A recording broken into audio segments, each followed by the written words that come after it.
Reka turebere hamwe top 10 y'abakobwa beza babarizwa muri Afrika, mu bihugu bya Afrika.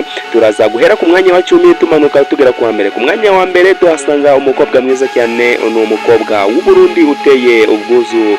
Turaza kunyarukira ku mwanya wa 9 aho tuhasanga umukobwa mwiza wifashe mu nyuma nyahinya, umukobwa wa Tanzania niwe wa 9. Turaza kunyarukira ku mwanya wa 8 aho tuhasanga umukobwa mwiza cyane cyangwa se umukobwa w'ikizubazuba, ko ari ku mwanya wa Kongo, ni igihugu cya Kongo avuga. Turaza kunyarukira ku mwanya wa 7 aho tuhaza gusanga umukobwa mwiza cyane ufite imisatsi n'indebo nziza itangaye, uwo ni umugandekazi. Turaza kunyarukira ku mwanya wa 6 aho tuhasanga umukobwa mwiza uturuka mu gihugu cya Mali, ni umukobwa mwiza urabona ko yambaye amarinete meza. Turaza kunyarukira ku mwanya wa 5 aho tuhasangaho umukobwa mwiza cyane uteye ubwuzu n'ishyaka, inzobe nziza w'u Rwanda, aturuka mu gihugu cy'u Rwanda.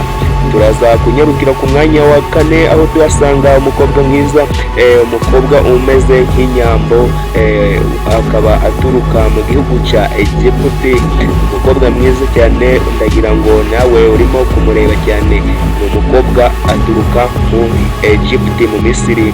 Turaza kunyarukira ku mwanya wa 3 aho tuhasanga umukobwa mwiza uturuka mu gihugu cya Maroc, aho yifashe mu mabere.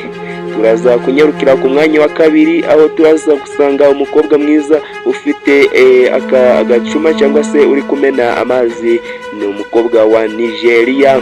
Turaza kunyarukira ku mwanya wa 1, ndabona mwamumenyeje cyane, ni umwarabukazi cyangwa se uramubona, ni umukobwa mwiza uteye ishyaka n'ubwuzu. Ese wowe uyu mukobwa uramubona ute? Niwe wari ukwiye umwanya wa 1.